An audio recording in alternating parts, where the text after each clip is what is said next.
तो भाई लोग आप लोग का इंतजार का घड़ी खत्म हुआ क्योंकि खेसारी लाल यादव जी लेकर आ रहे हैं काफ़ी ब्लास्ट लेवल का डीजे सॉन्ग। तो जी हाँ दोस्तों, आप लोगों को बता दूं कुछ साल पहले आप लोगों ने सुना होगा गाना नींबू खरबूजा भइल, जो कि खेसारी लाल यादव जी का शुरुआत टाइम का कैसेट था।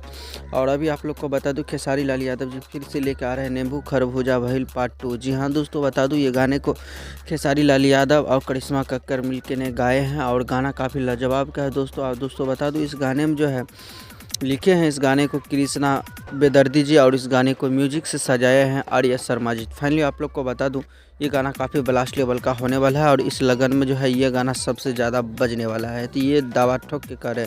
और दोस्तों बता दूं वेस्ट भोजपुरी से रिलीज हो रहा है बहुत जल्दी, तो इस चैनल को कर लीजिएगा सब्सक्राइब और वीडियो को लाइक करिए क्योंकि खेसारी लाल यादव जी से हर जुड़ी खबर आपको देखने को मिलता है। तो आज का अपडेट में गैस इतना ही था, मिलते फिर से नेक्स्ट अपडेट के साथ में।